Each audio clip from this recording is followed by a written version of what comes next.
Good morning, everyone, and thank you so much for joining us today in our series of webinars. Very important topic today, the digitalization transformation of the oil and gas sector here in Egypt. This event is under the patronage of His Excellency Tariq Al-Mullah, Minister of Petroleum and Mineral Resources. Thank you so much, Your Excellency, for your support, and thank you so much for your time in participating with us today. This event is also sponsored by Baker Hughes, Connect PS, Cisco, Dell, Intel, Huawei, SAP, and Wintershall Dea. Thank you for our sponsors. Before we start, I would like to introduce today's panelists who are attending from all over the world, especially we have panelists that are awake 2 o'clock in the morning in the US today. So thank you for your time also and joining from there. Let me start by welcoming geologist Ashraf Farag, first Under Secretary for Agreements and Exploration, Ministry of Petroleum and Mineral Resources. Thank you, Ashraf, for joining us today. Thank you. Ashraf Behe, who is the Chairman and CEO of MP and the Digital Transformation Program sponsor. Thank you, Engineer Ashraf, for joining us today. Thank you. Engineer Osama Salim, who is the Business Development General Manager for MP and the Digital Transformation Program Manager. Osama, pleasure having you. Engineer Dawlat Hashim, who's the Assistant Chairman for Communication and Information Technology at EGAS and the ERP Projects Group Manager in the Digital Transformation Program of the Modernization Program. Dawlat, pleasure having you. Good morning, Muhammad. Thank you so much for the invitation. David Shi, the Vice President and General Manager for Apache. Morning, David. Good morning. Thank you for the opportunity. And we have also HC Freitag. Is that correct? Am I saying it right? Perfect. He's the Vice President, Intelligent Software Solutions at Baker Hughes. Thank you, Hans, for joining us. Thank you for the opportunity. Samah Sabri, who is the Chairman of the Egypt Oil and Gas Committee and the Senior Vice President and Managing Director for Wintershall Dea. Morning, Samah. Good morning, Mohammed. Thank you very much. Catherine Dufour, who is the Senior Vice President, Digitalization and Technology at Wintershall Dea. Good morning, Catherine. Good morning. It's a pleasure being here. Thank you. Ayman El-Gohari, who's the General Manager, Regional Director for Egypt, North Africa, and Levant at Cisco. Morning, Ayman. Morning, Mohammed. Thank you very much for the invitation. Thank you so much. David Holmes, General Manager, Energy at Dell Technologies, all the way back from Houston. Morning, David. Good morning. Robin Liu, who's the Executive Vice President, Global Energy Business Unit, Enterprise Business Group at Huawei. Good morning, Robin. Good morning. My honor to be here. Thank you. And that's our wonderful Huda Mansour, who has just recently been promoted to the Europe, Middle East, Africa, South Head of Business Process Intelligence at SAP. Good morning, Huda. Good morning. Thank you for the invitation. It's an honor. Thank you so much for joining us today. And we would like to start our webinar today with some opening remarks from Samah, who is the Egypt Oil and Gas Committee Chairman. Samah, please. Thank you, Mohammed. Good morning, everyone. Your Excellency, Engineer Tariq Al-Mullah, industry leaders and guests. It's an honor and pleasure to welcome you today to this webinar to discuss an important topic for our industry, digitalization, a topic that Egypt Oil and Gas Committee has been focusing on in 2021 and beyond. Some years ago, digitalization in oil and gas has been talked about as a trend, a buzzword with a lot of hype. But today, I think, thankfully, the debate about digitalization is much more mature. I think we all come to recognize that digitalization is not just a trend, but an essential part of how E&P sector must operate. The oil and gas industry in general is embracing technology, digital solutions to reshape its operating landscape, improve productivity, efficiency, as well as to reduce costs. Bottom line is, there will be no sustainable E&P sector without digitalization in the heart of it for the future. In my capacity as the chairman of Egypt Oil and Gas Committee, I'm quite proud of the contributions we have made with our members in promoting and supporting the modernization program led by Your Excellency, Engineer Tariq. I think the sector has greatly benefited from this program, and digital transformation is a key pillar of this modernization program. And we have already seen some very good and significant results. Just to give an example, the Egypt Upstream Gateway, which is really delivering to the world the message how Egypt can drive forward the digitalization, and how can Egypt continue to be an attractive and modern sector. So good progress is made, definitely, but I think we still have a lot to do as a sector. If you look to other industries, other sectors, we have to admit that some of them are further ahead from our sector in the way they have embedded digital at the heart of everything they do. So today is a great opportunity for us to discuss together collectively what are the potential roadblockers to achieve further transformation for digitalization in our sector. To think collectively, how can we work together as a sector to identify a strategic roadmap, to assess every operation, and to identify what could be the digital leaps that would benefit the industry. But enough said from my side, and I think everybody's waiting for Engineer Tariq Mullah to share with us his opening speech. So welcome, Engineer Tariq, and the floor is yours.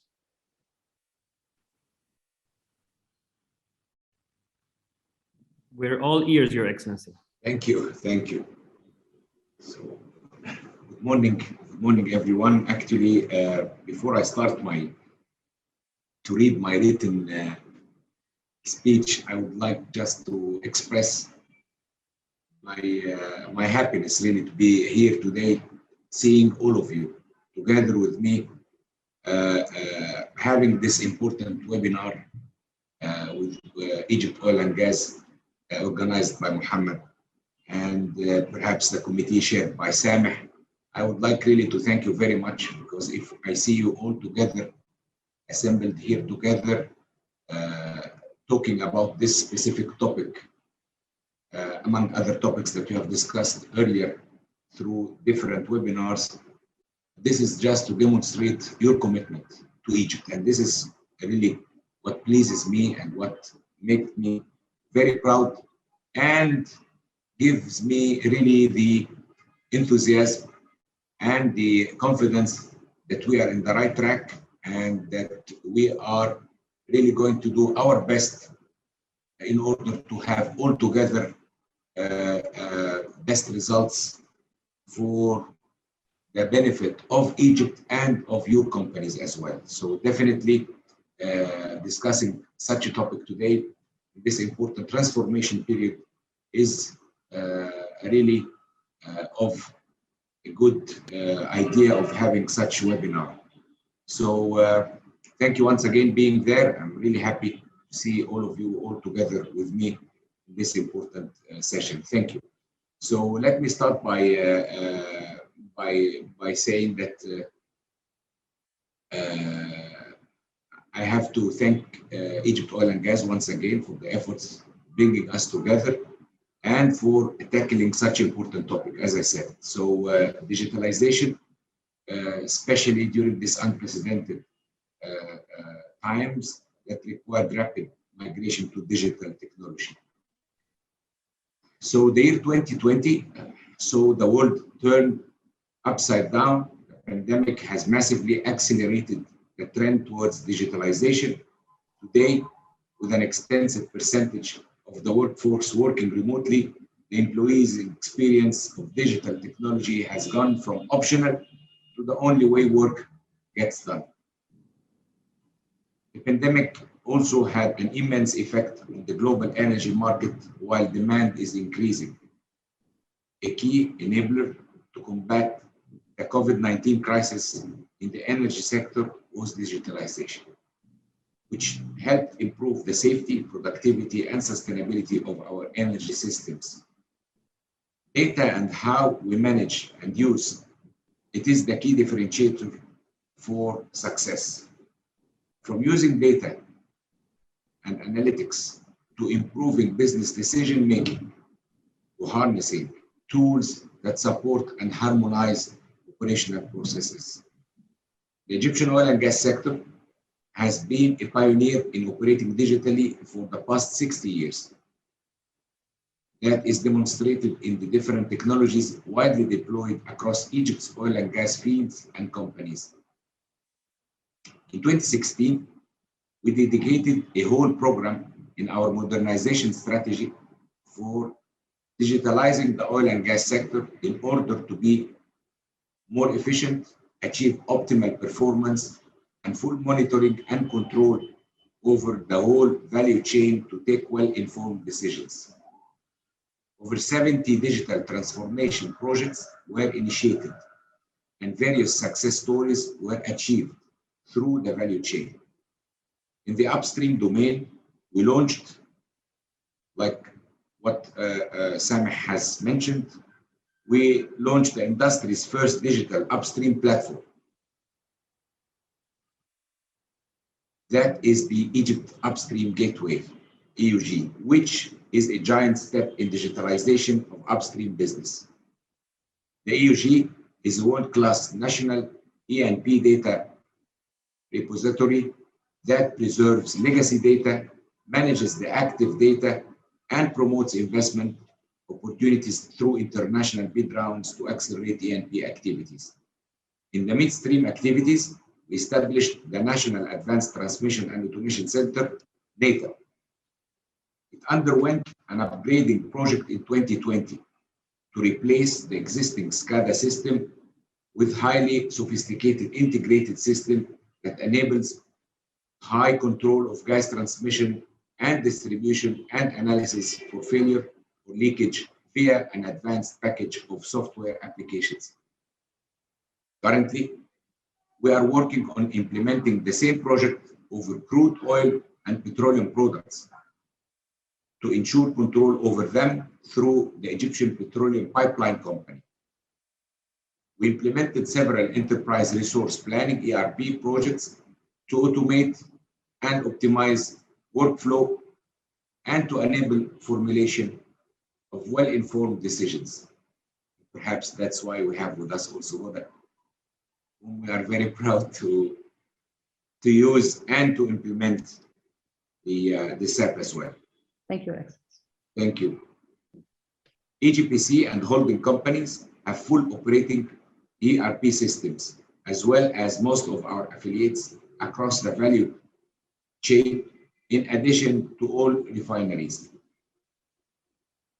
We are also executing an executive command center, ECC, for the Ministry of Petroleum and Mineral Resources at the new ministry's headquarters at the new administrative capital. This ECC shall provide an umbrella for centralized decision-making support for the oil and gas sector leaders, where an executive support system specifically designed to facilitate and to support senior executive information and real-time decision-making is needed. One of our main objectives is nourishing a digitally oriented culture and the sustainability of the digital transformation process of the sector companies. Thus, several digital transformation teams were established within sector companies to carry on the digital transformation initiative and sustain the digital transformation process within different companies' activities. Ladies and gentlemen, dear colleagues, digital transformation isn't just transforming processes into the digital world. It's about having a culture that adapts to such kind of change. It's not only the role of IT that can take us through the journey of digital transformation, it's each and everyone's role to embed the digital transformation processes and culture in our day-to-day activities. Thank you all for your attention. I'm sure we are going to enjoy some fruitful discussions today. Thank you very much, my dear friends. Thank you. Thank you so much, Your Excellency, for a very important speech, and thank you for highlighting the important factors of what the digitalization transformation of the sector has been about and what is going to be about in the coming years.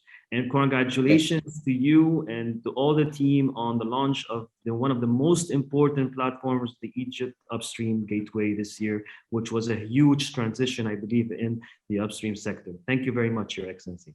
Thank you, Mohammed, and please keep it up with us. So all these webinars that we are undergoing together, whether for environment, for safety, for digital transformation, and many other topics that we discussed all together, it's very important to promote and to change the culture. So as I said before, we consider you as a part of our instruments where we can use you as our marketing tool, perhaps our ambassador, our change agent. So thank you very much, Mohammed. Thank you all for being with us. And if you allow me, perhaps I may excuse myself because in 10 minutes I have to leave for a meeting at the cabinet, inshallah. So I wish you a really very successful session, fruitful discussions, inshallah. Thank you very much, all. Thank you. Thank you, Engineer Tarek. It was an honor to have you. Thank you, Your Excellency, and Thank you, my definitely we dear. will continue on all the efforts needed to promote the sector and all the success factors that is needed for that. We will definitely be assuring you that we will continue on this value, and we will definitely summarize all the discussion that comes out of today's event. Definitely. Thank you very much. See you soon, all of you. Thank you. Thank you very much. Thank you very much. Thank you. Thank you.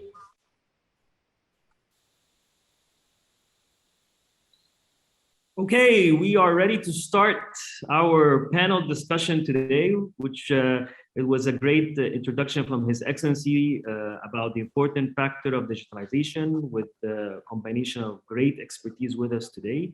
And as His Excellency did mention, the success factor and the importance of the Egypt Upstream Gateway and how that digital transformation has played a vital role in the upstream sector, we have to start with asking the man behind the Egypt Upstream Gateway, geologist Ashraf Barak.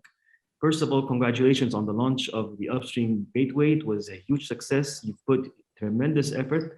As we always say, there is hidden soldiers behind every success. And we believe geologist Ashraf Barak, who is leading this project, has put tremendous effort to make this happen. Let me start by asking you, how does the EUG, the Egypt Upstream Gateway, reflect the progressive vision of the Ministry for Digitalization and its impact on upstream investment attraction? Good morning, everybody. Thank you so much, Mohammed, and I do appreciate the effort that has been done by Oil and Gas under your supervision for this webinar. And it's my pleasure to join this webinar under the patronage of His Excellency Engineer Tarek Al-Mullah, Minister of Petroleum and Mineral Resources. First of all, it's a good opportunity to explain the role of Upstream Gateway. In this regard, we should to know the Egyptian oil petroleum sectors started activity 130 years ago. So we have vast amount of E&P data, approximately more than 3 petabytes, acquired over almost more than 100 years, stored in unstructured manner, was the trigger to think about an innovative tool as a part of digitalization project to store these resources in effective digital structure and standard formats, helping the E&P companies accessing the data in seamless and simply way.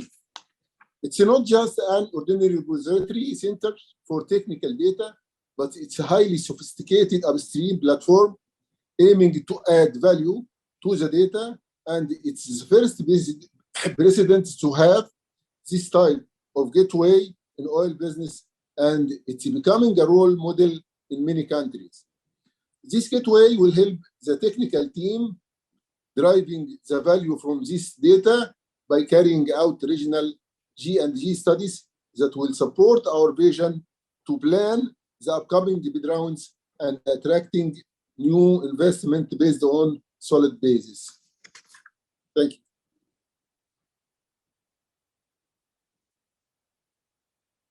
I cannot hear you. Please. Thank you so much. Thank you so much, Judge Ashraf. And honestly, I have to say thank you for sticking to the time. Very much appreciated. You're a role model for starting this panel today. Thank you so much. Yeah, thank you. David, let's continue on the upstream side of the digitalization and being a very major player in mature fields specifically. How can digitalization transformation oil and gas fields, and how can it help improve the performance from brownfields in particular? And do you have any plans for any digitalization for Apache's business in Egypt? Yeah, well, thank you, Mohammed. So I think we all know the oil and gas industry is very capital and data intensive. And uncertainties, of course, and risk abound throughout the entire life cycle or value chain. I think that the right digitization project can really help us reduce and improve efficiency in each of the steps that we look at. You know, for example, better study of assets before you carry out any kind of exploration or exploitation, you know, such as, you know, data-driven exploration reservoir management can really help in reducing number of dry holes and improve recovery factor. Well optimization through machine learning, analytics of historical performance, well type, offset comparison, that can all help maximize production efficiency.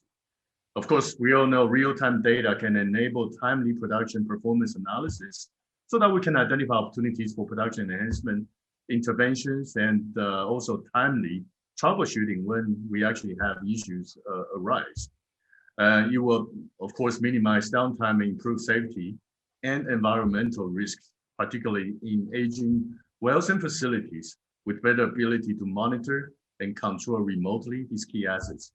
I think key thing for brownfield, you know, one of the most critical factor in production and reservoir management performance management is the pressure management throughout the system. As fields age, there will be significant pressure depletion, and digitizing wells and facilities can really help operators to optimize well and artificial lift performance, the bottleneck production networks, and enhance production and water injection system allocation and monitoring. So in summary, really it's the determination of best operational changes to match the behavior the reservoir and the wells are telling you. And then we validate the data, which will lead to more extended field life and significant improved performance. So of course, we do have a plan, you know, just like what we have done in the US and the UK to digitize our entire field in Egypt, that will really allow us to better utilize our human resources, financial resources, and asset resources, such as rigs, so we can maximize the recovery of our hydrocarbon resources. Thank you. Thank you so much, David. I hope I was on time. You were perfectly on time. Everybody's doing well until now. Ayman, going to you and hearing what His Excellency had to say and what geologist Ashraf and David had to say from a major IT perspective. How can technology help the Ministry of Petroleum to make use of all the solutions they have to bring them insight and take better decisions while being able to scale? Okay, so good morning, everyone. First of all, I would like to thank Mohammed Fouad for the invitation and for a great event. The oil and gas has been always an advanced sector and segment in terms of technology. However, I see that with your leadership, with Sameh also leadership in the Oil and Gas Committee and His Excellency, of course, I think you're getting to another another level. Sorry. So basically, I think technology can help in many ways, and based on what His Excellency said, it's actually matching what we're doing in Cisco in terms of strategy as well. Our strategy is mainly fourfold. One of them, and the most important or the first one, is really about our customers, including the oil and gas, reimagining their applications and having a full observability, as we say it. We call it the full stack observability. It's not technical, but it's basically how to reimagine the applications, how to focus on your applications and major applications and monitor it and see the performance. And based on it, you will be able to take your decisions. The second part of the strategy is powering the hybrid work or remote work, which is something that was forced by the COVID for more than a year and a half now. So with this in mind and having a collaboration platform across the work and home environment, it's really very important to have this as a strategy in mind. The third one is how to transform your infrastructure in whichever company in oil and gas, and how the infrastructure will be smart enough to take the decisions on your behalf, actually. The fourth and the last strategy is how to secure the whole ecosystem. This is really important and what we call the zero trust. You need actually to have a cybersecurity strategy in place, or otherwise you won't be able to operate the whole thing. So this is mainly how technology can help the oil and gas sector. Thank you so much, Ayman, for that. Now moving back to Engineer Ashraf Bahet and from the government side and being the sponsor of the digital transformation program in the modernization program, which is a very important responsibility on you, besides being the CEO or chairman of IMPI. In your capacity as the program sponsor for the Egyptian oil and gas sector, please highlight more of the objectives of the digital transformation program undertaken by the Ministry of Petroleum as part of the Modernization project.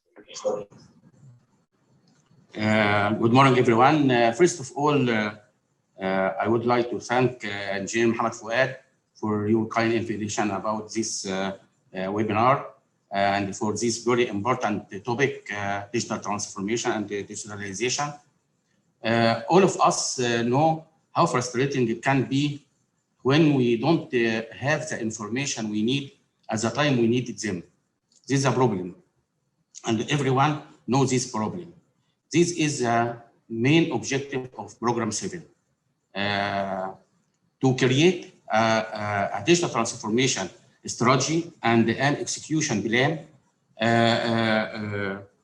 for the oil and gas sector, so as to avail a real-time data and business intelligence to all the executive levels to support them in decision making and crisis management. Program 7 has many objectives.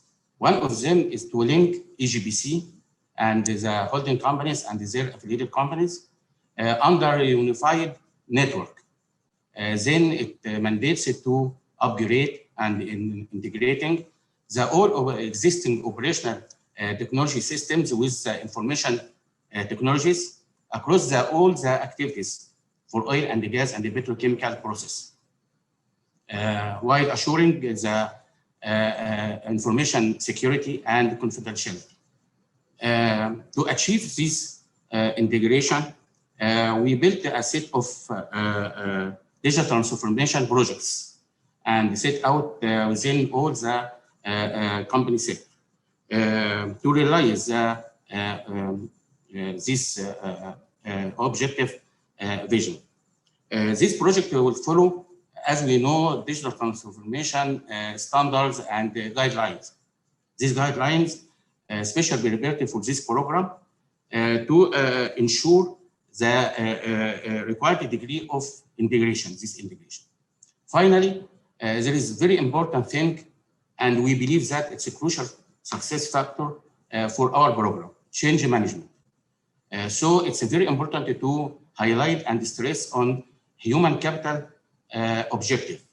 It's necessary to build a knowledge transfer culture. This is what His Excellency Engineer Tarek Mullah mentioned. This culture can be achieved by establishing a dedicated and company digital transformation team that can lead and manage this change management and carry on all the effort and the digital transformation in their companies in the oil and gas sector. Thanks. Thank you, Engineer Ashraf. And I think you did highlight a very important factor, which is human capital, human challenge, mindset, culture. And I think these all play a very vital role when it comes to digital transformation in any sector, 100%. May I ask you to mute your mic, please? Thank you so much. Engineer Hans,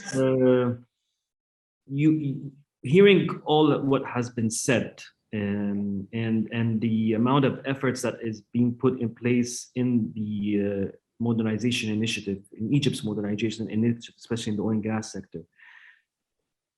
Digital transformation is one of the main key pillars of this program. What are, from your point of view, what are the key ingredients to accelerate a successful digital transformation? Thank you very much for that question, Mohammed, and thank you to Egypt Oil and Gas for having me here on this particular panel. Digital transformation, I might say, is a necessity that has been accelerated. The need for it has been accelerated through the pandemic. And internally at Baker Hughes, we've actually done quite a few of our own projects that have been brought to life by our partnership with a company called C3AI, which is a data integration and ML and AI company. Now, having said that, when you ask me for the key ingredients, I think my esteemed colleagues and His Excellency have already mentioned some of the key ingredients, and one of them is definitely around data. So my congratulations also go out to the Egyptian oil and gas industry for the EUG, the Egypt Upstream Gateway, having accomplished amassing large amounts of data. I heard petabytes and petabytes of data is no mean feat and is actually the foundation upon which we build our digital transformation programs. Why is data so important? Well, we use data to drive insights. We analyze data and have analyzed data in this industry for over 100 years using different methodologies to describe what goes on in the subsurface, as David was mentioning earlier, what happens during the production process. So I think using that information, analyzing it either with established engineering algorithms or using machine learning and artificial intelligence really drives the insights. If we have insight, we can model. If we can model, we can predict. And if we can predict, then we can de-risk. And we can drive the efficiency, we can drive the outcomes that we're all looking for. So data is absolutely crucial, and data at scale. I think Egypt has done a fantastic job in that domain. Now, the next part is then the fact that you actually have to connect that data to people. And having access to the right data at the right time for the right people is a key element of data analytics, bringing the teams together. Last not least, then, I think we just heard it about security, make sure that we don't have intrusions, unwanted users of the data. And I said last not least, but here's the real last not least, it is about the people. And His Excellency said in his opening speech, he used a term that I thought was very insightful, and he said, let's make digitalization sustainable. And the only way you keep it sustainable is by actually driving improvements for the people who are using data or who are designing new workflows. You know, the change management that was mentioned just now, again, all these elements have to come together. We have to enable the users to see that by adopting digital, and digital has many different aspects. We'll come to that later, I'm pretty sure. But we have to drive different outcomes for the people that are using the data. And that is for the upstream, the midstream, and the downstream. So all in all, I think there is the need for sensorization, data gathering, data amalgamation, and then being able to handle that data to drive efficiencies and outcomes in the oil and gas industry. And that is people. So the key element is people. Thank you. Thanks. So I think we all agree that people does play a vital role in any transformation that we are doing. And I have to say that everybody is actually sticking to the time frame. So you're giving me more time actually to elaborate. So thank you for that. And now I would like to go to the IT sector. David Holmes. We have two Davids, so I'm going to say David Holmes and David Chi so that we don't get complicated. So David, thank you for joining us from Houston. We appreciate it very much. And hearing all that has said, give us some examples of live digital transformation that has been executed in different oil and gas companies. Good morning, and thank you very much for having me. So I think what's really interesting at the moment is that digital transformation has gone from being something that people talked about 5 years ago to something that people are figuring out how to actually execute in real life. And there are a couple of interesting things that I've noticed. The first is, if you go back a few years, a lot of companies thought of digital transformation as a business function, in that if we appoint somebody as the vice president of digital transformation and create a team to do digital transformation, then our work is done. And I think what companies across the energy industry have realized is that is digital transformation, a little bit like health and safety, is a cultural transformation that has to go throughout the organization. There's not a team of people who do digital transformation for us. It's something that every team member throughout the workforce has to be a part of, both in terms of contributing ideas, understanding opportunities, and embracing what digital transformation has to offer. The second thing I'd observe is that in developing and executing strategies, companies are starting to think about where they can best make impactful investments. It's what I call the build versus buy versus collaborate decision. So for a lot of companies, historically, they've relied upon technology and industry vendors to provide them with solutions to driving forward the efficiency and the productivity of their operations. And companies have seen digital transformation as an opportunity to develop their own intellectual property, if you like, to materialize their own ideas and their own differentiation in software. But what I've seen in the industry over the last 2 years is a move towards industry collaboration as well. Clearly, there's a role for vendors to continue to provide their differentiated products to the energy industry. And there's also a big role within the digital transformation agendas for companies to identify where they can take their most talented engineers and ideas and to use those to create differentiated performance. But in collaboration, we see initiatives like the OSDU Forum, building a cloud-native data platform for oil and gas. The Open Process Automation Forum, looking at common standards for how we can transform the delivery of process systems at the edge of our network, fully integrated into our core systems and onto the public cloud. And I think finding this balance between buy versus build versus collaborate is really changing the way that people operate in the industry. And we see it with systems like the Egypt National Data Repository, where it requires a collaboration between industry participants to supply the data, to have it stored, enriched, made available, and to provide opportunities for all stakeholders to be able to take advantage of those national assets. Thank you, David, very much. Thank you for that. Osama, going back to the modernization program and your role as the digital transformation program manager, from your point, specifically, especially the digital transformation program, what is the strategy or the plan adopted by the program towards implementing and ensuring a success of the petroleum sector digital transformation? Let me start thanking you, Muhammad, for this event and thanking Sameh Sabri for his support having this event live. Let me start for how we did develop the plan for the digital transformation program.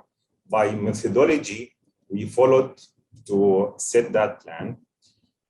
The digital transformation program is one of the modernization program under the ministry.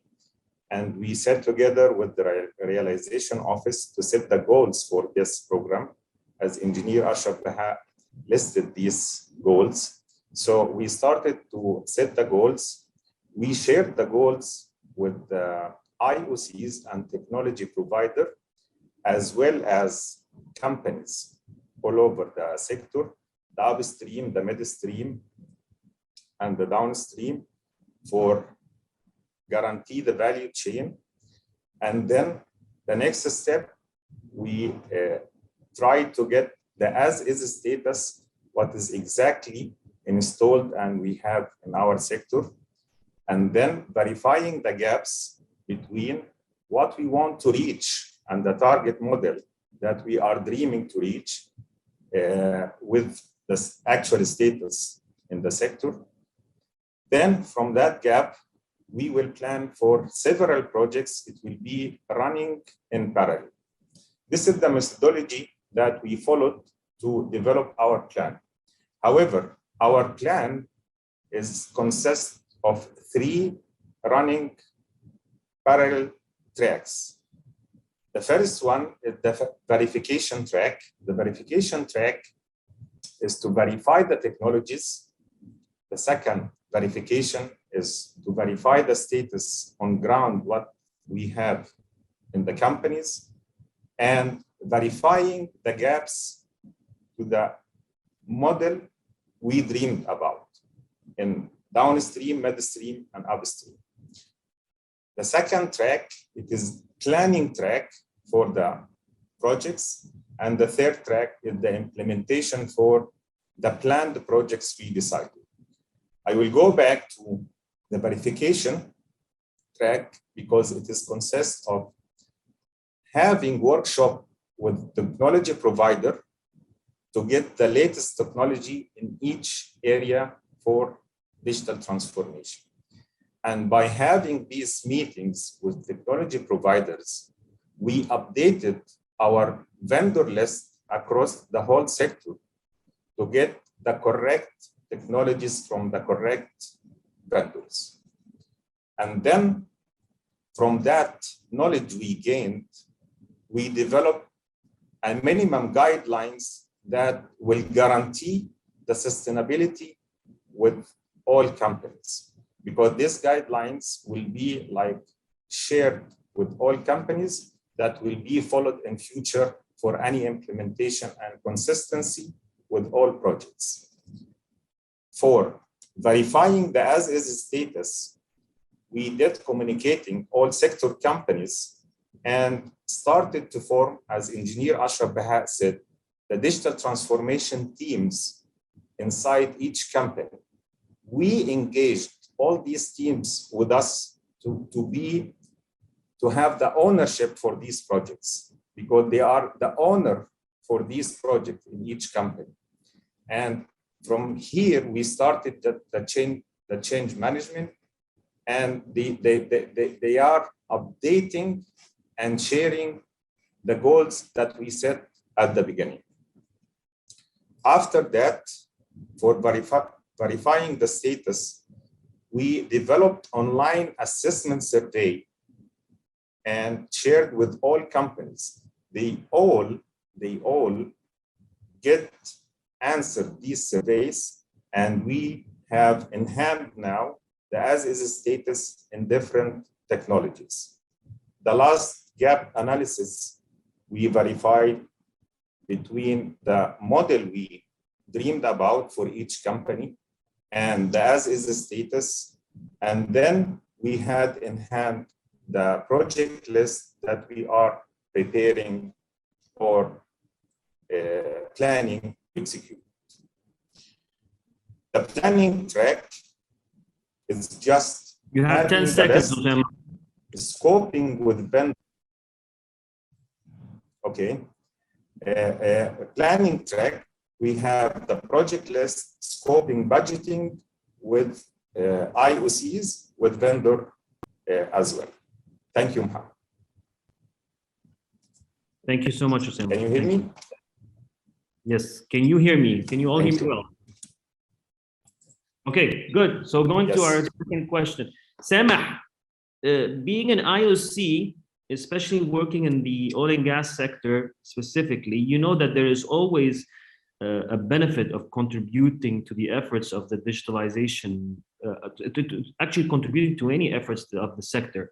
So we understand throughout the years that being a private sector company, it's not a win-win situation if we don't contribute together as one sector. So how do you see Wintershall Dea can contribute to the efforts made in the digitalization of the oil and gas sector in Egypt? Thank you, Mohammed, for this question. Actually, the best ways to contribute is always by doing, by giving a good example of how things could be done. And at Wintershall Dea, we are so lucky to have this global business across the world. And we have a long history of, made in Germany engineering excellence. This in the past used to apply to the traditional E&P engineering, but today it also applies to software engineering. And we have an ambitious digitalization program. And I know that Catherine will talk about this. My colleague Catherine will talk about it in more details, but let me tell you that this digitalization program is seeking to get the most value out of our data and applying some clever digital solutions. To give you a couple of examples, to give you more concrete feeling of what we are talking about, for example, we have this solution of a digital twin for one of our platforms in Germany, Mittelplatte, which provides a complete virtual representation of our operational reality. So I do recall what was said actually by Ayman regarding letting the infrastructure take the decisions for you. I think this concept is quite crucial for the advancement of our sector. Another example is an artificial intelligence powered tool, which is used by our exploration teams, a so-called exploration advisory tool, EAT, that we are currently enrolling in Egypt, and it was developed by IBM in 2021, and it will be used to support our exploration activities worldwide, but specifically in Egypt, where now we are starting one of our exploration campaigns in the Nile Delta onshore, around the Souk area. This is another example. Our contribution to the sector is by sharing. We are very keen, as a very long-term committed partner to Egypt, is not just to use those solutions and digital solutions for our own operations, but to share it with the state companies, EGAS, EGPC, but as well to share it with other companies operating, and more importantly as well, the joint ventures that are doing the operations for all of us, which is quite crucial to transform the knowledge, the expertise, and those solutions from the IOCs to the whole sector, including the governmental side. Thank you. Thank you so much, Samah, for that. Robin, I want to go to you as your company is one of the global leaders when it comes to digital transformation. Would you like to share your opinion and experience about digital transformation in 2 to 3 minutes? Sure, thank you. Actually, Huawei launched the digital transformation from 2015. We have a deep understanding of digital transformation and how to accelerate the customer experience. So Huawei's goal is to support the success of the customer main business, improve the customer's experience and efficiency, and also help the customer to achieve the new growth through the model innovation. So we promote the digital transformation from 5 aspects. One is the awareness transformation. Second, the organization. Third, the culture. Fourth, the method. And fifth, the model. So from the 5 transformation aspects, we will also focus on the 3 key elements of aligning with the customer experience, business operation, and also help the customer to build their common open digital platform. We also have some successful case that I would like to share with here. So we constructed the logistical system by embedding the manual experience into the system, and also the cloud technology to cover the most of the business from supplier, factory, and also the national warehouse, and also our end customers. As a result, 80% of the deterministic operation have been automated, and 50% of the decision-making business are intelligently completed. So the logistical efficiency has been improved by 40%. We also have another some successful case. For example, we also take another internal system as a reference. We built the unified global office platform. We call the platform names WeLink, which is covered the more than 170 countries, and also connect more than 600 Huawei internal services and with our partners and customers. The average number of the daily connection exceeds the 12 million with the local customer and partners. So our office the efficiency and also the user certification was significantly improved. Here's the other successful case. Actually, because 20 minutes, I would like to just share these 2. And maybe in the near future, I would like to share more for all of you, for our customer. Thank you. Thank you so much, Robin. Daulat, going back to you. Yes, we have gone and focusing more about the ERP side of the digital transformation. You being the ERP project group manager for the modernization program. So how do you think ERP systems implementation can support the ministry's vision of a comprehensive digital transformation program? And what are the keys to a successful ERP implementation? Daulat, you have Yes, good morning, everyone. Thank you so much, Engineer Mohammed, for this opportunity. It's an honor to be among all of you. The ERP team is one of the main pillars in the digital transformation program. This team is responsible for supporting ERP system implementation in the petroleum sector and maximize the benefits of the existing one to be able to achieve MOB vision, to reach the real-time integration between all holding companies, their affiliate companies, and MOB.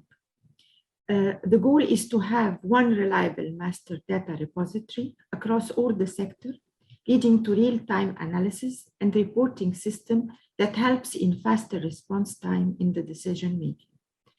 The implementation of the ERP across the sector will unify the data in one integrated database for all business processes for a better management of the processes, enhanced business reporting and faster response time, also automate all tasks and implement smart workflow. As for the main factors for a successful ERP implementation, I think it's about alignment between business strategies and IT, also the support and the sponsorship of the executives, to have a trusted external partners like consulting, software vendors, hardware vendors, internal qualified team, change management program is a must, and the training and capacity building, of course. Thank you. Thank you so much, Daulat, for that. Catherine, going to you, and can you tell us how far did Wintershall walk the digitalization path? Thank you for the question. And first, I would like to thank His Excellency, Engineer Tarek El Molla and Egypt Oil and Gas for the opportunity to be here today and to share views on digitalization and the role it plays in Egypt. Thank you.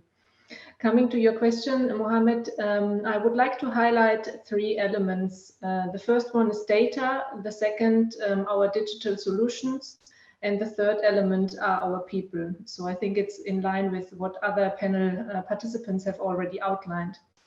Let me start with data. I think the biggest challenge for all companies, and especially for oil and gas companies, is actually to get access to our data. We have lots of data that is residing in silos, and in silos, I mean the data is sitting in projects, it's sitting at different sites, it's sitting at different countries. So the first and foremost importance for us in Wintershall was to get the right data infrastructure so that we actually lay the foundation for any digitalization as such. Once we have established this, the second element are then our digital solutions or use cases as such. And in Wintershall we are constantly screening for ideas, for challenges, mainly coming from our operations in terms of where can we implement digital solutions that improve what we are doing at the moment or how we are running our processes, but that also deliver a high return on investment. And just to name two examples, and Sami was already mentioning some which we have implemented in Wintershall, but we are working currently on a virtual flow meter where we actually expect or see a potential to improve production by 3%, up to 3% per asset. And secondly, we have just rolled out the exploration advisory tool, a cognitive search engine in our business unit in Egypt, where we see the potential to free up hundreds of hours from our exploration teams when they are conducting, for example, basin studies. So that are just two examples. And then the third element, and I think that has been mentioned by other participants already, is our people. So we really have also realized that we need to have a dedicated team accompanying our people in order to create the capabilities, but also be really in a position to then afterwards use the digital solutions we are implementing. So in Wintershall we have established a dedicated team, which is called Transformation and Change, who are really accompanying our end users as they are going along in adapting and accepting new ways of working, which are being triggered by the implementation of digital solutions. So all in all, I think we have come a long way in Wintershall, but certainly the journey has not ended yet. And we are very excited to see what is coming next, and especially what can we do for our business unit in Egypt. Thank you. Thank you, Catherine. I think we are all very excited to see the different updates that could happen in the transformation digitally in our sector. And I'm sure there's so much we can see. And I think the one thing we're missing maybe as a second part of this event is actually to have a very physical event where we can present the different case studies that have been implemented on some similar. So we definitely will do that with the participation of all our panelists here. And of course, having with us a geologist, Ashraf Farag, I'm sure we can do so much. Hoda, I want to go to you because you played a very vital role with the Ministry of Petroleum and the various affiliated companies and the P7 committee to digitally transform the sector in line with the vision, of course, of His Excellency, the Minister. So SAP is a leading company when overlooking, and you are specifically overlooking the digital transformation in many countries. Can you give us a comparison of efforts that has been done by our Ministry of Petroleum here in Egypt and other efforts in our region, specifically during COVID times? I don't think anybody during COVID times have put together an upstream gateway like we've done, but I would like to hear it from you. Thank you so much, Mohammed, for first of all inviting me to be part of this very valuable panelists. I would like also to thank and reiterate the thanks to His Excellency, the Minister, and the Ministry of Petroleum.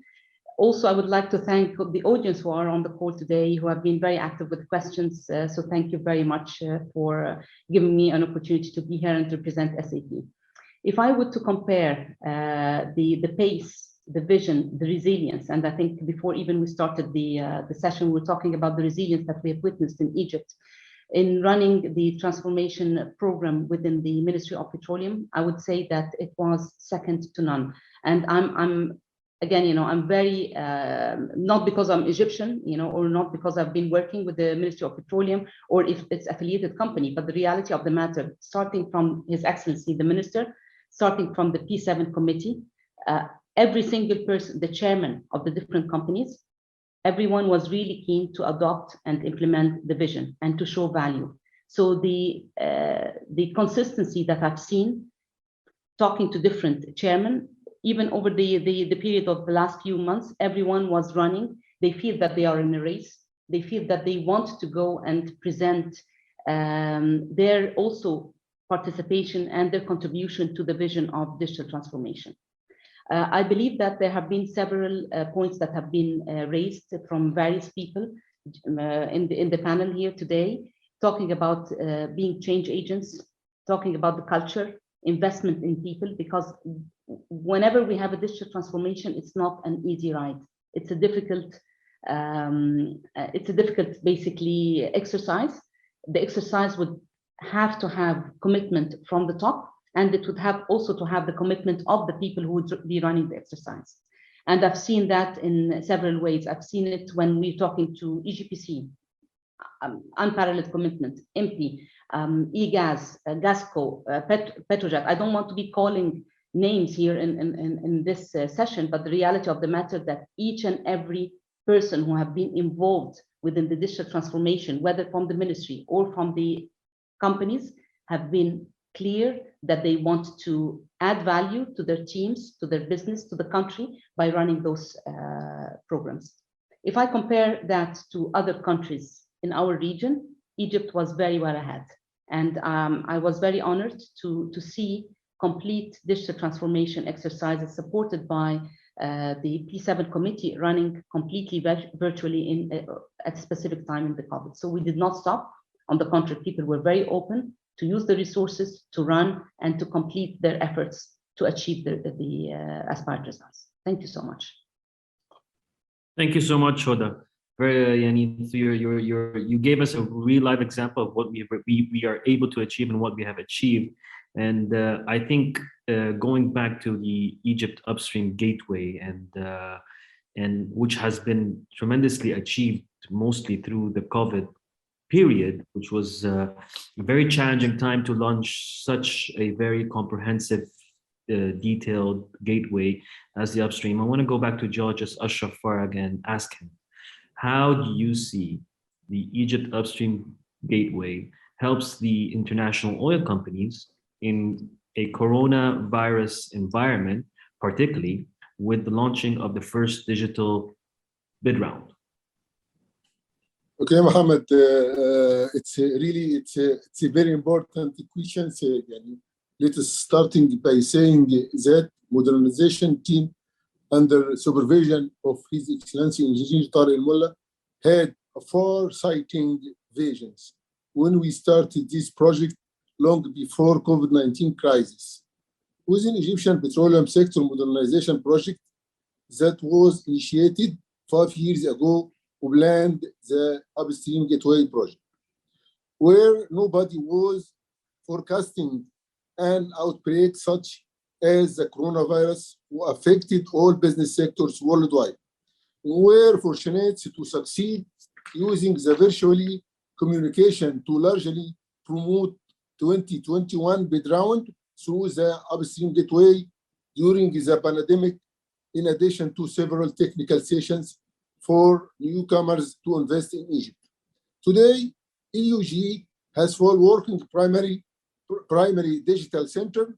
On the other hand, and due to importance of upstream data, precautions have been taken to secure data by creating the Disaster Recovery Center, using these infrastructures to run virtual data rooms for the bid round over the blocks for the first time was key enablers during the coronavirus environment to help interested companies to technically evaluate the block potential remotely instead of physically coming to the information center, in addition to data loading and downloading daily activities. Thank you. Thank you so much, Georges Ashraf. And something that I've never done before in moderating these webinars, but actually this time I would like to do. And continuing on the topic of the Egypt Upstream Gateway, we have a very vital person who played a role in the Egypt Upstream Gateway, and he was the managing director for Egypt and East Mediterranean in the past 3.5-4 years in Schlumberger, before being promoted to the Enterprise Digital Performance Director in Schlumberger in Houston. And he's joining us now from Houston. What a surprise, Karim. Thank you so much for joining us, and we would love to hear some words about your experience about the Gateway, Egypt Upstream Gateway, and your new experience in Schlumberger right now. Please, Karim. Yeah, it's a big surprise, Mohammed, to join with Karim for this panel. Thank you very much indeed. To listen from Karim from Houston. No, thank you very much, Ashraf, for your kind words, and thank you very much, Mohammed, for the invitation. I could not know that there is this fantastic, webinar on digital transformation for Egypt, and for me not to make the time to join, all the distinguished, panelists and so forth, and also, for His Excellency Engineer Tariq, for his great leadership, and I have to say, really, it is a great honor, and I have to say that Schlumberger, purpose is that together we create amazing technology that unlocks access to energy for the benefit of all. But I can also tell you that personally, I am amazingly humbled by what Egypt has managed to do, because really over the last few years, the spirit of partnership, the vision, the leadership, in terms of making a step change in the sector has been phenomenal. And this is represented by all the distinguished panelists here, all being together as one. I mean, I could name one by one, right, by name, but I know it would take, a long time, but I cannot express how humbled I am to have been, together with each one of you. And I have to say, since the topic is digital, transformation and so forth, really, I mean, this, the Egypt Upstream Gateway, and now I can tell you this from my current vantage point. I mean, I think the effort, from His Excellency Engineer Tariq, from the amazing, sponsorship, leadership and drive of, Geologist Ashraf Farag for this project and everybody involved in it, it is a true, actually, example that actually is being used around the world. There are many countries around the world who are really looking at the Egypt Upstream Gateway and how it can be replicated to really kind of bring in, all the elements that everybody has talked about, the elements of data, the elements in terms on how you can unlock capacity and make data, driven insights and so forth for the benefit, of everyone. And the other thing which I also wanted really to mention is actually, and this I can also see it from my current, vantage point, is that the importance of having, a very solid as well ERP part. So again, when we look at the digital transformation pillar, when we look at having this very solid foundation, right, from an ERP perspective, that helps unlock access to the data, right, even within companies, to be able to provide data-driven, insights and data-driven, decisions, which can unlock not normal value, but can really unlock a different level of value, leveraging artificial intelligence, leveraging all the machine learning, and leveraging all the capabilities that it can bring. And this is priceless, and this is something which is very important. And I would like to mention that the digital transformation journey is something which is very important, which is a journey that cannot be taken individually. It needs to be taken in collaboration, in open, in an open environment, and driven by people. Because also, as what I mentioned, really, you cannot digitally transform just by saying we want to digitally transform. You really have to have, a vision. You need to have the proper processes in place to make sure that what you're digitalizing are the right processes, right, which will unlock value. But you cannot unlock value without people. And the change management associated by everybody involved, right, in this is very, very, very important. And the people dimension in terms of training people, developing people, empowering people, and fostering also digitally savvy leaderships within the companies is something which is very important to be able to unlock that value for our end customers. So I'm really kind of humbled actually to be here, amongst everybody. I could talk, for a very, very long time, but I could not be with all of you today. And I really want to pass you my deepest appreciation and gratitude for the amazing journey that we also kind of did together. And you can always count on, my support, the support of Schlumberger, and looking forward to being in touch, as you mentioned as well, in person, hopefully very soon. And best of luck to everyone actually on the call, and to everybody participating and listening actually to this fantastic webinar, which has been very, very valuable with a lot of insight and valuable information. So thank you very much. And thank you very much again, Mohammed, for giving me the opportunity to be, joining this distinguished panelists. And thanks again, Judge Ashraf, for your kind words as well at the beginning of the call. Thank you, everyone.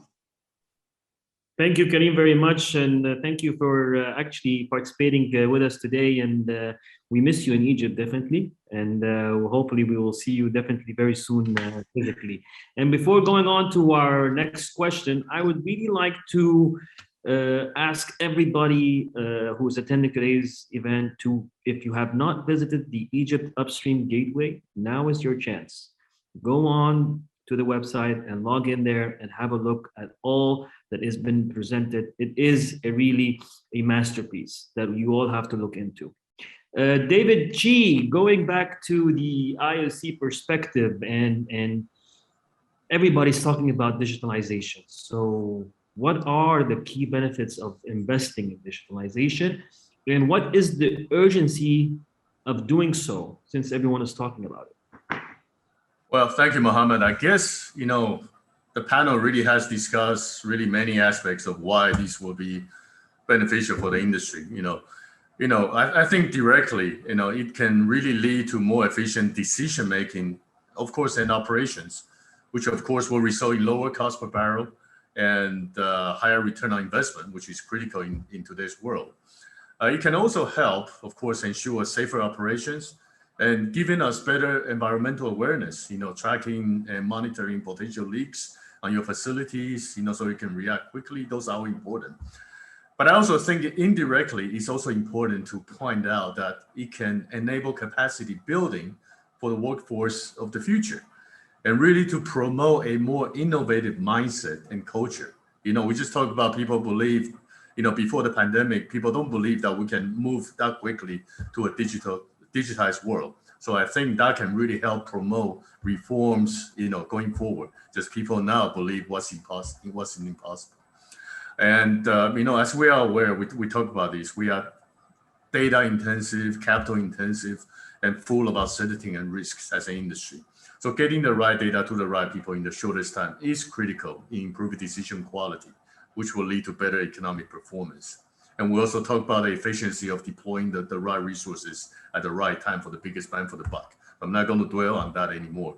So why is that urgent? We all talk about that. The pandemic, of course, left a very significant impact to not just our industry, but the whole world. Now, what you think was impossible to happen is happening.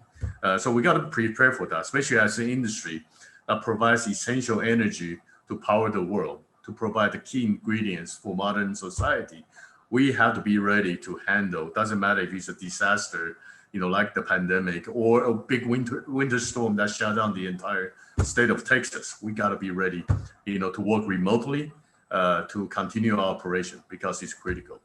The other side that's very important too is, there has been very significant pressure from the investors that they put on the public trading oil and gas companies, for us, one, to operate in a more responsible manner, but also to generate more competitive return. I think many of you might be aware, today, the oil and gas industry as a whole is only about 3% of the total S&P 500, in terms of total market cap, versus, over 15% just a few years ago. So for the industry to continue to track investment and financial resources, we need to continue to get better in delivering return in a very dynamic and uncertain environment. And lowering the cost per barrel is a variable that we have more control of. And it's a key in improving return on investment. So as we discussed, I think digitization is an important way for us to get there. Digitalization is an important way to get there. Ayman al-Gohari. Let's talk business. We heard in the past hour, everybody said it's all about digitalization. So what can Cisco contribute more to the MOP vision and their digital transformation efforts? Well, can you hear me? Yeah. Yes, go ahead. Okay. So thank you, Mohammed, for the question. I think we can do so many things under the umbrella of our work, our CSR. So many things can happen. I think the first thing to happen is basically technology transfer and knowledge transfer, because this is very important. And this is what we are continuously doing in many sectors, including the oil and gas for sure. This is really important for all the employees in the oil and gas sector to have. And I'll give you just examples of just quick examples on this. It's for example how to use the collaboration tools whether you are on premise in your office or outside the office. So this is something that is really important. Technology transfer also and knowledge transfer related to security, cybersecurity, and threats that you can have or you may have, and this is really important, whether also for people working in IT in oil and gas or outside the IT. Then we can use also two things that we are doing here in Egypt. Our CSR that started probably since we started our office here in Egypt in 1999.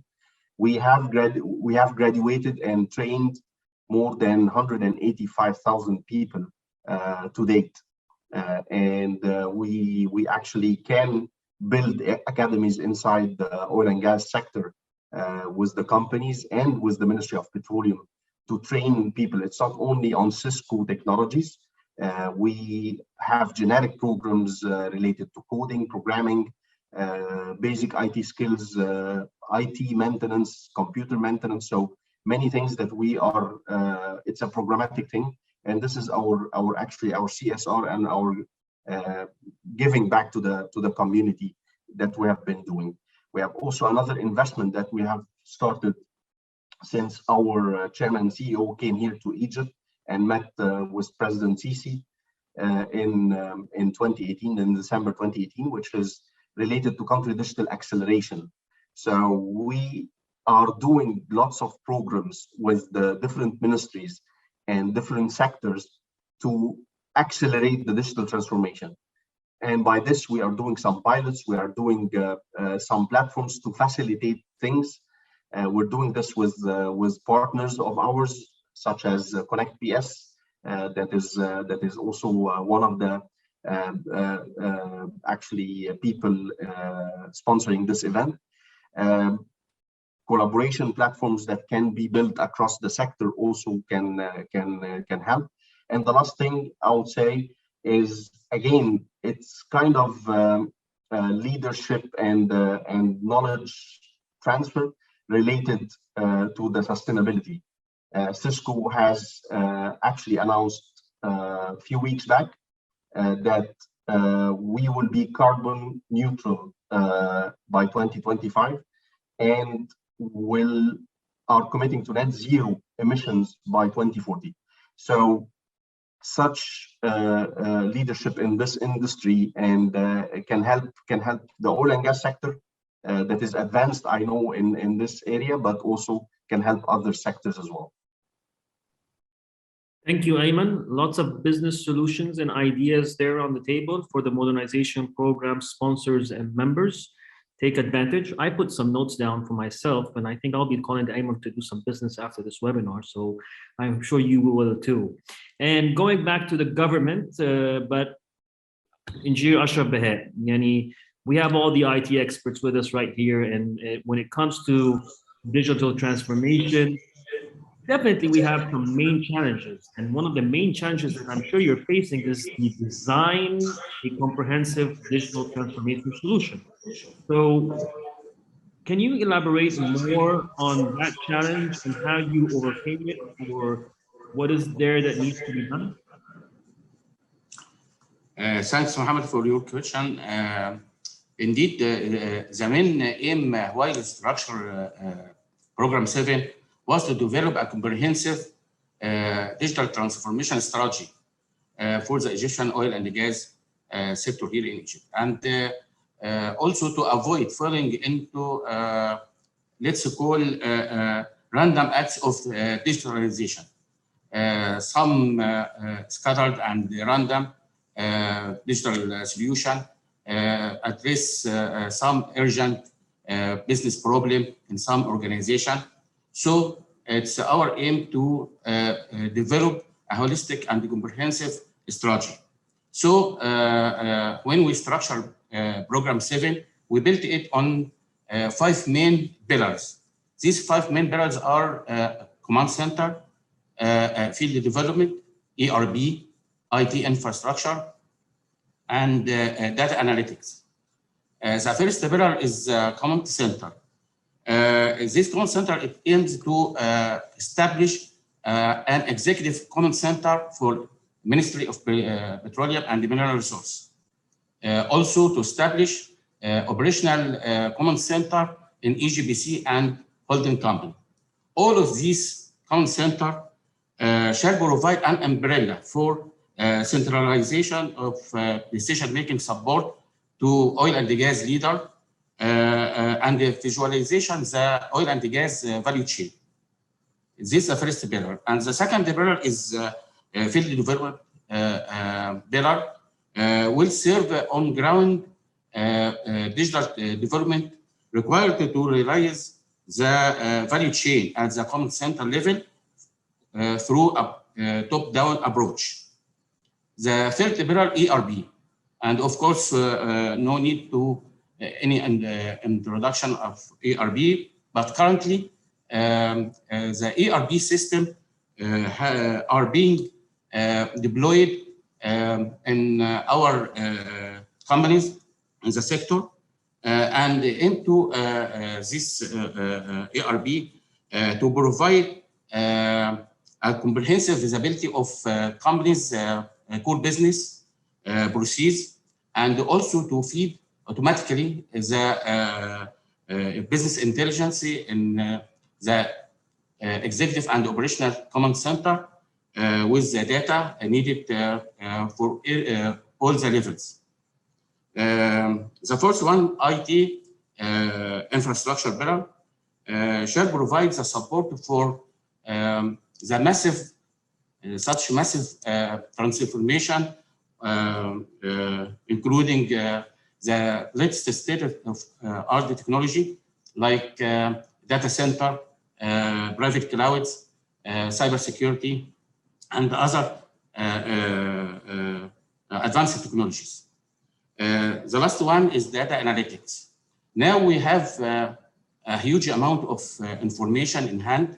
This can be further utilized to help the business leaders to optimize their performance and to manage efficiently their assets.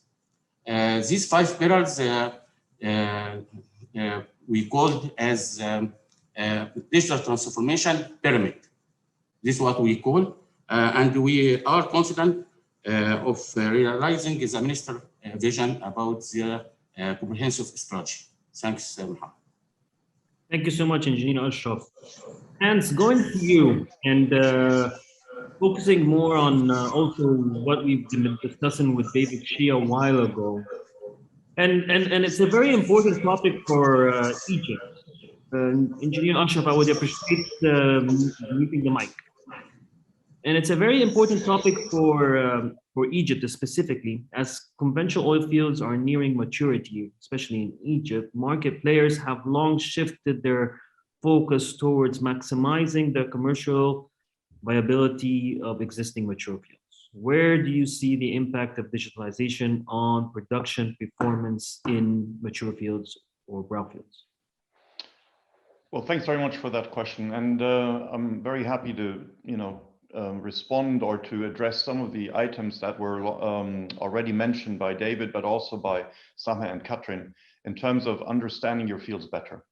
Right, I've worked in oil and gas for over 30 years and around the world. And one thing that always amazes me, and where digitalization has a key to success, is actually the data silos and the functional silos that we have in the upstream environment. So what we're promoting very much, and where we're getting a lot of uptake, is this concept of a single pane of glass, or one version of the truth, which is the ability to ingest and integrate very disparate data sources. So ESP performance, chemical injection, pipeline integrity, looking at the production decline. And then I think going further, production decline on a well-by-well basis, but then looking at the field as an entity, as a plant almost. Because oftentimes, you know, one department stops at the wellhead, and that's, you know, everything below the wellhead is what they're interested in. Normally that's actually true, the three departments, you know, production geology, reservoir engineers, completion engineers, etc. And then you have the pipeline, the gathering lines, you have the trunk line in the fields, and then you have another department looking at water injection, compressor integrity, etc. So what we're doing now is we're actually pulling all of that together. Having said that, we acknowledge that we have very well established software and analytics tools for individual piece parts of the solution. But now being able to collectively look at maybe not 3 variables, but let's say 100 different variables that are somehow interrelated to one another in a manner that a machine can actually deduce through machine learning and so-called artificial intelligence, and find relationships that we as humans might not be able to find that easily. And what that gives us, and we're executing on this around the world in different fields with different customers, is we get foresight. We get early anomaly detection that is based on historical data. So we're finally in that position where we're harvesting historical data and unlocking that data. We're also seeing that in order to unlock that data, you really have to bring in the engineers, the subject matter experts from our side and from the operator's side. We call it democratization of data, because we don't want to fall into the same trap that the industry has been in for some time, where you have a so-called data science, not a so-called, you have a data science team, and they go and they do some research project, but when it then comes to actually implementing that in the business unit, in the field, there is resistance to that because the business unit has not been involved. So we're seeing that as a massive step forward. And, you know, so I looked at the field as a whole, I looked at the surface equipment, and in Baker Hughes is very well established in Egypt for monitoring of rotating equipment. And it's not limited to the surface equipment that we have in the fields, but it goes down to the midstream, the pipelines, the flow meters, you know, understanding what's happening in the different gathering sections and how they're coming together, transfer of liquids, etc. But then also to the petroleum downstream industry, the petrochemicals and petroleum refineries, where we as Baker are monitoring all the critical rotating equipment to make sure that we provide the right kind of uptime for this equipment. Likewise for the LNG plants, where we also, you know, manufacture all the equipment and then monitor it. Now, why do I talk about midstream and downstream? Because when we look at plant availability and yield and output versus cost, one of the discoveries we have had with our customers, when we look at what's the problem worth solving when it comes to mid and downstream, it's about uptime. Well, how do you guarantee uptime? Well, you have to have people that are trained to do repairs. You have to have equipment, you know, the spare parts, etc., on hand. And this is an area, spare parts inventory is a pain point in the industry, because, and I'll use a term here, oil and gas has been, I call it, shall we say, fat and happy for a long time. We had massive returns. We could afford to have inventory of spare parts and maintaining the inventory, having all the roofline. That is over. So now being able to predict downtime ahead of time and being able to manage spare parts inventory more cost efficiently is a key driver to success in this industry. So I went a little bit outside of the upstream only, but I wanted to highlight how we have to look at this holistically. And this inventory spare parts optimization was something that came out of an ideation process. That's where the innovation happens that David mentioned earlier, right? And we have to ask ourselves the question, what if we could do this? How would that change our industry, our performance, and how we provide energy and feedstock for petchem processes and refineries to the world? Very interesting, Hans. Thank you so much for that. And definitely with applying such solutions, it will make us more fatter and more happier, I'm sure. It's something, but I thank you. It's a very interesting story. And I love this, the technology and the solutions. And I think it's very exciting to know more details about it, maybe in a later stage. And so Robin, no, actually, let me start with David. David Holmes this time. How is cloud computing affecting the technology landscape? Will we see all technology workloads migrating to the public cloud in the future? No. I should probably expand on that answer. So cloud computing is completely transforming the technology landscape. But what we've seen over the last, if you go back 3 or 4 years, you saw a situation where any number of any number of energy companies were issuing a press release saying, we're partnering with public cloud provider X, we're going to migrate all of our workloads to the public cloud, and we've got this great future with reduced costs and improved innovation, and everything's going to be fabulous. But what's happened over the last few years is that companies have evolved their strategies. We see people realizing the cloud is a way of delivering technology, not a place the technology actually runs. And increasingly, we're seeing organizations look at, particularly in industries like oil and gas, the reality is that technology is required across the entire set of assets the oil and gas companies run. That's right from the very edge of the wellhead through to operation centers, to core data centers, and onwards to the public cloud.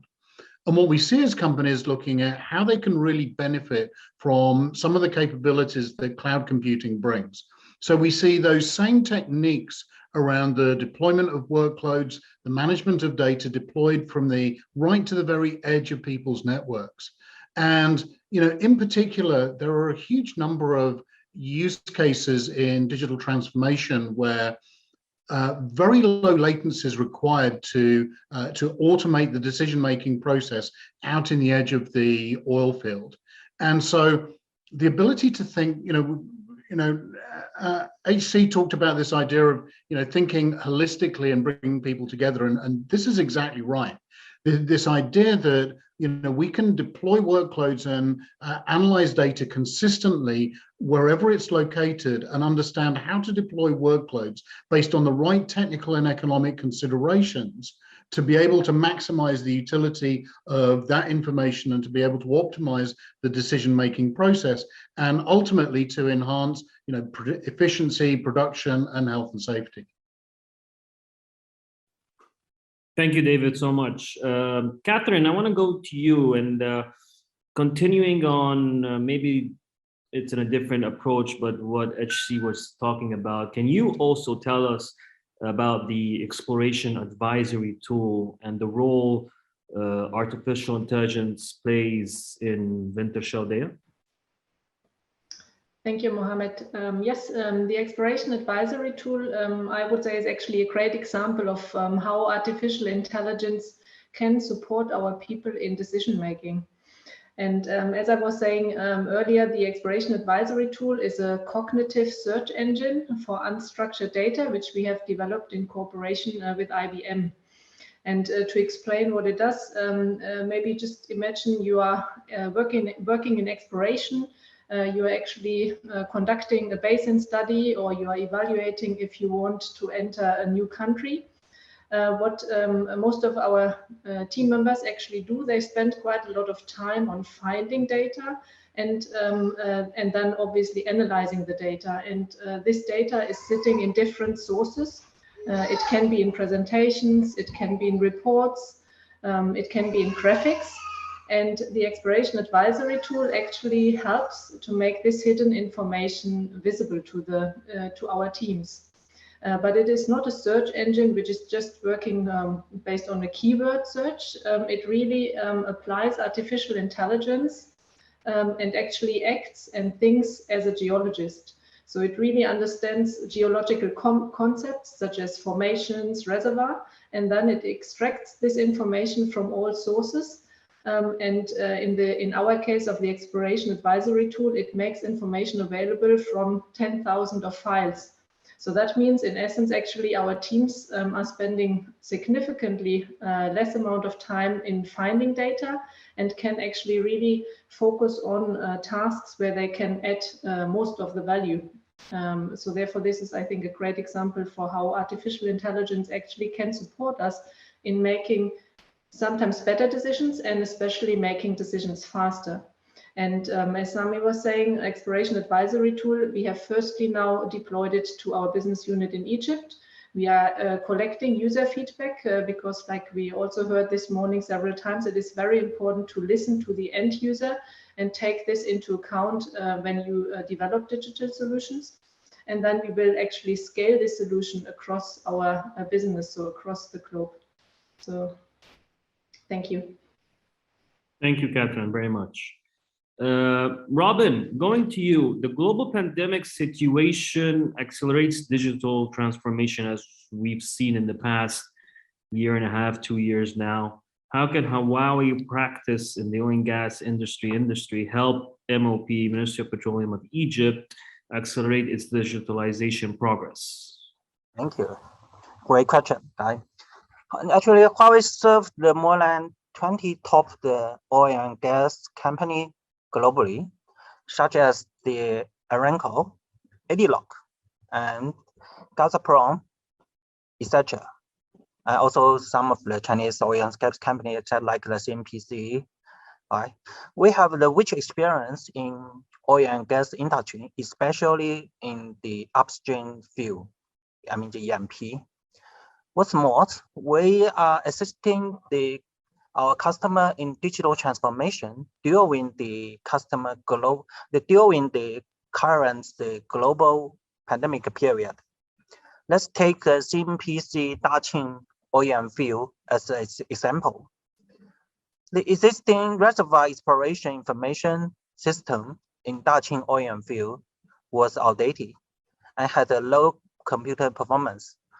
In phase 1, Huawei helps the Daqing oil field to build the high performance computing center, I mean the cloud computing center, to meet the requirements to deploy the mainstream exploration software, such as the seismic data processing, seismic data interpretation, and geoscience research to support the customer cloud-based migration.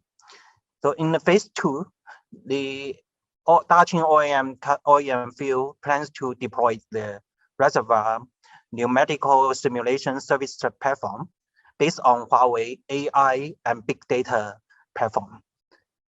In this project, we provide the 1,000 trillion times per second computing capability to customer by using the Huawei high performance computing platform with our 400G high-speed data center network solution. So you can see that we will continue to invest in the E&P upstream field to speed up the customer digital transformation. So we hope to help the MOP in Egypt to build the similar system and platform, just like mentioned, the cloud, unified data platform, and machine learning, and so on, to accelerate the digital transformation in Egypt. I think in the future, the key elements to digital transformation lies on the convergence of the ICT technology and industry. Innovation such as the big data, IoT, cloud computing, AI, and 5G technology supports the digital transformation.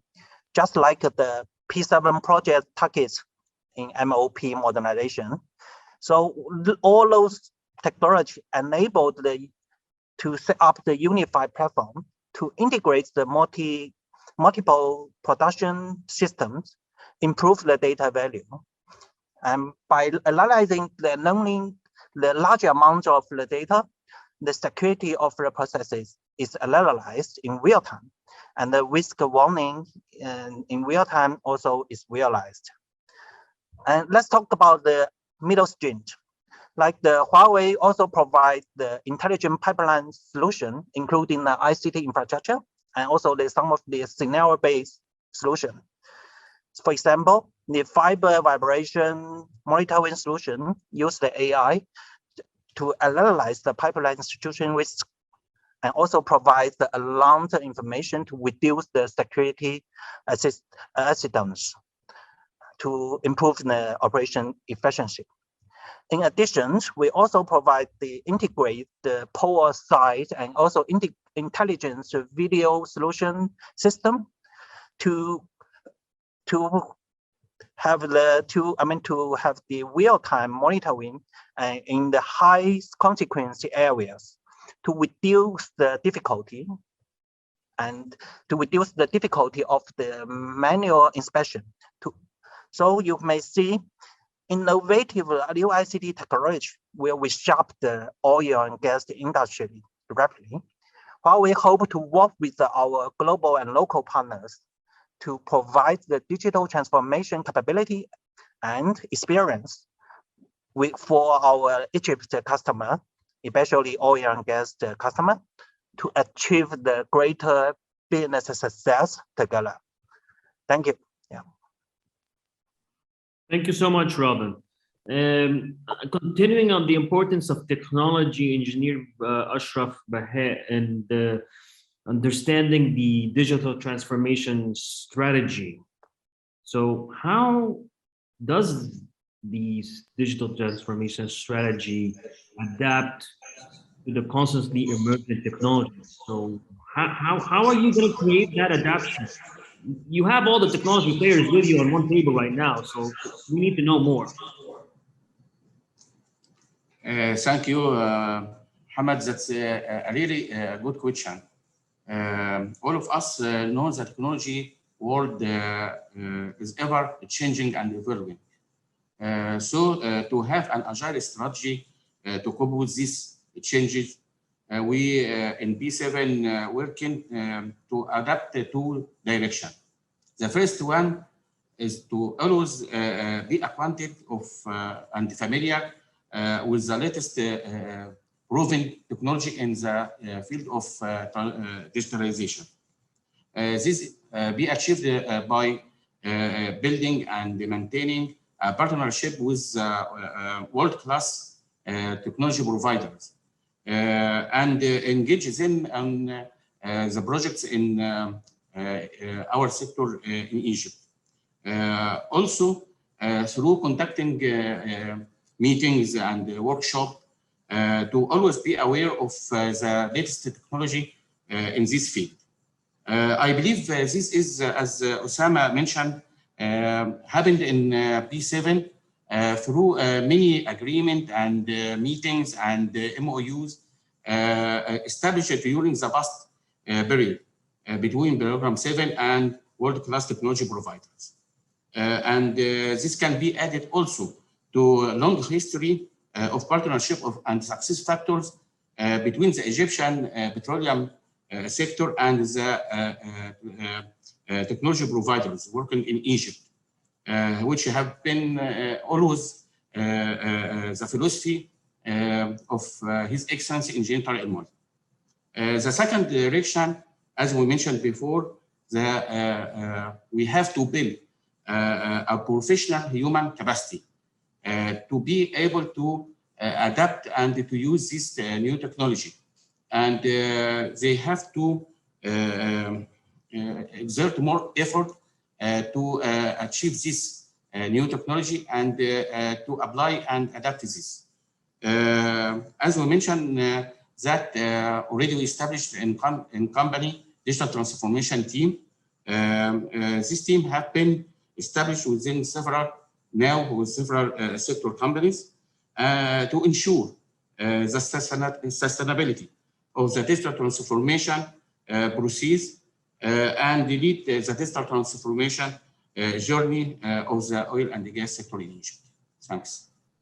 Thank you, Engineer Ashraf. And adding one point to your strategy, which I'm not sure if I'm right or wrong, but I'm just going to have to say it, but it is exactly what Ayman was saying. I think we should consider a digital transformation training academy with all players in there for part of the modernization program, which is important because you did mention right now is training those people in using these technologies, and we don't want to implement these technologies when they don't know how to use them. So I think in parallel, we should be considering a training academy for the digital transformation progress. I hope I'm right. Hoda, going to you. With your new role in leading the business process intelligence in Southern Europe, Middle East, and Africa, and I hope you're still playing a role with us here in Egypt specifically, which you will tell us right now if yes or not. But tell us about business intelligence process and how can Egypt benefit from that, and how the transformation in the oil and gas sector specifically could also benefit from BPI. Thank you very much, Mohammed. So for business process intelligence, it's all related to looking at the business processes while you are in the mid of digital transformation. It's not about moving what you have today from in the system into another system. It's really looking at the efficiency and the intelligence and removing bottlenecks in the process itself.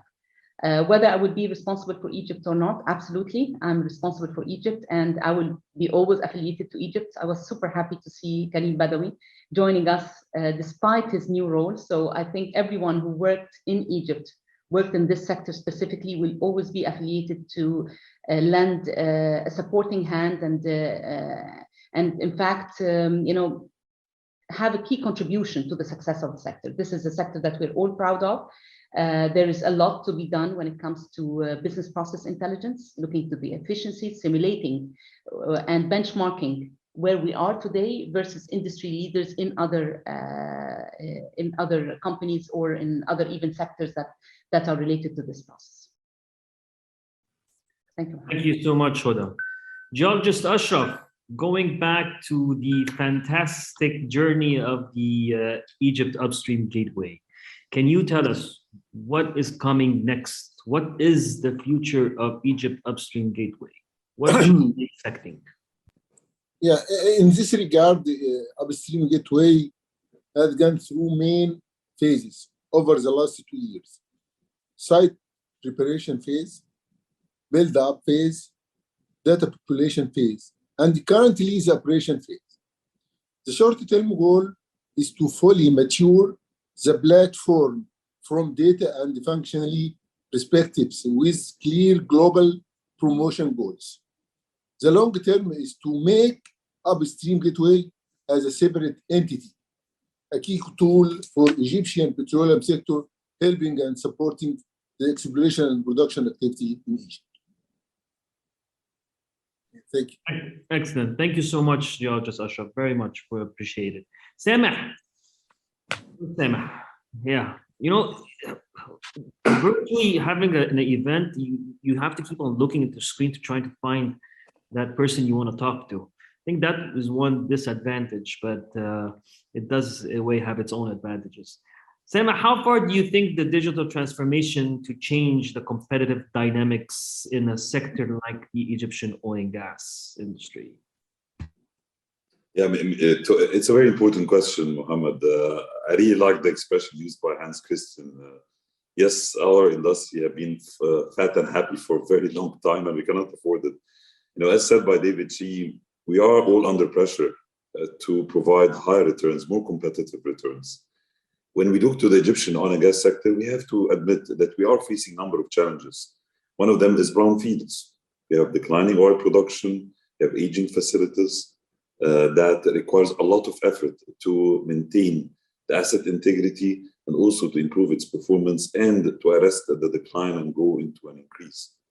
And if you think about that, I think that it's very important. Digital transformation is really a competitive advantage that we need for the petroleum sector, not just to try to change the culture into more digital and empower the remote working environment, which is something that goes without saying, and we have been living this during the COVID era so far very successfully in Egypt, but as well to improve performance, to increase productivity, reduce downtime, use real-time data for production improvements and enhancement, to reduce downtime in drilling, and to improve targeting there, as well as asset integrity, predictability for preventive maintenance to maintain the asset, the integrity of our assets and infrastructure and facilities.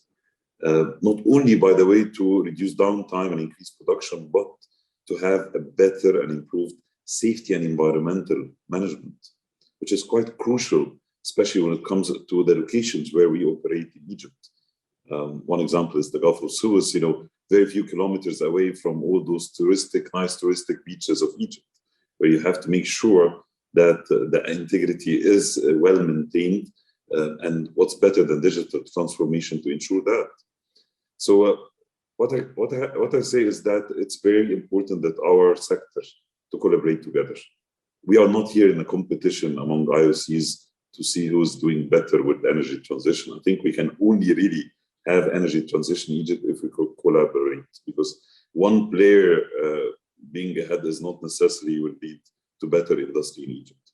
I think, as always said by Engineer Tariq, we are a very close family when it comes to international oil and gas companies working in Egypt, and we do have to collaborate, share experiences, as well as maybe facilitate the usage of tools and digital tools we develop ourselves with partners to be used in our joint ventures, to be used by partners, and to be used by other players in the market. And I'm quite sure that with similar events, with interactions between the key players, we'll be able to achieve that. Thank you. Thank you, Sema. Definitely, yes, we will continue with these events, for sure. I have one more question for, before we end today's panel. I have one more question for Osama and Daulat before we end this. But before we ask these questions, thank you so much for making my life easier moderating this webinar and sticking to the time. I really appreciate it. Thank you. Osama, you have 2 minutes. One of the program objectives highlighted by Engineer Ashraf is the integration between the ERP systems and the existing industrial control systems across the entire sector. How do you see the benefits of such integration? Okay.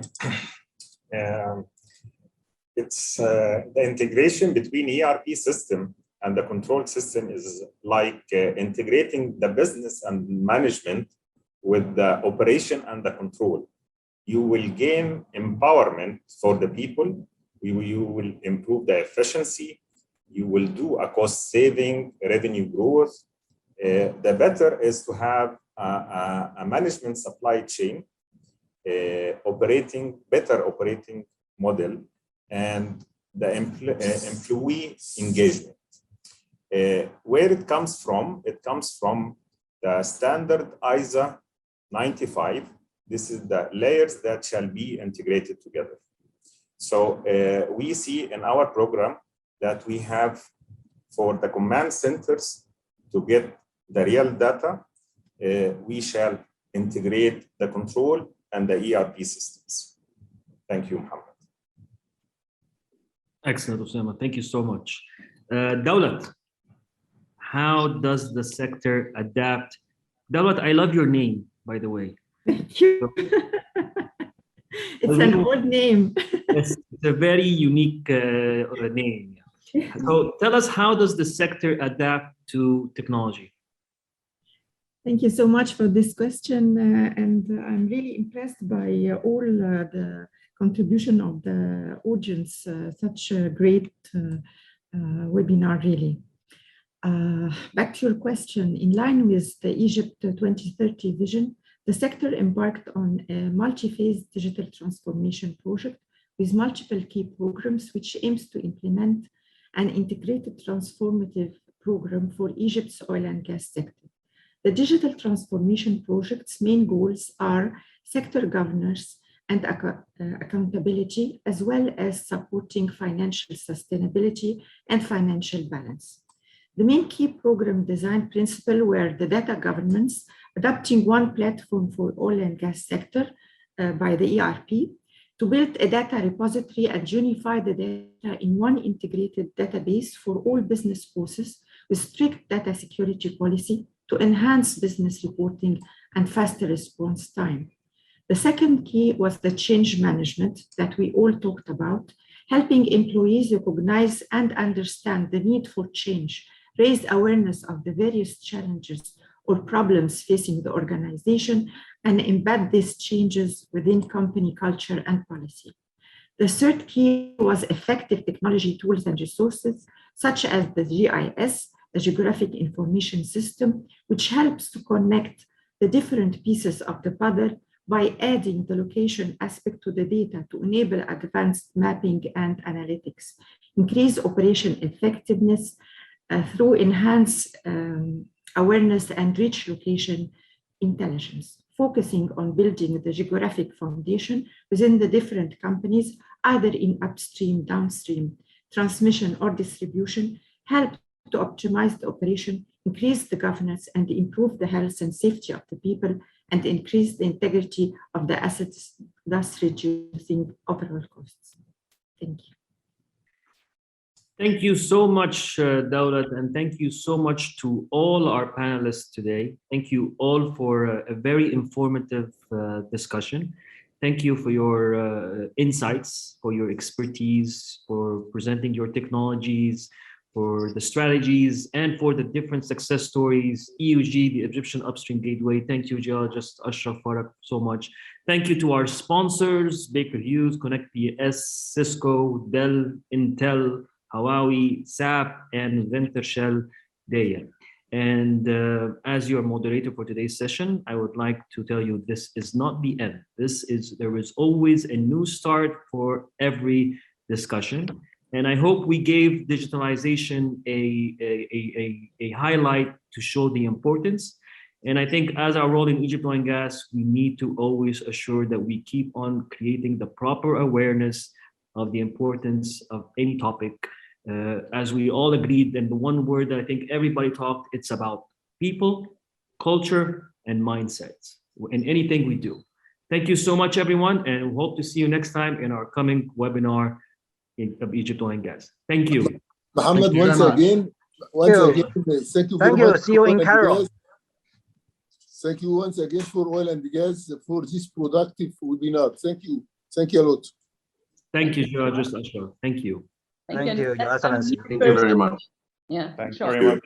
Thank you so much. Thank you for all the audience. Thank you so much. Thank you. Thank you. Thank you, Muhammad. Thank you. Bye.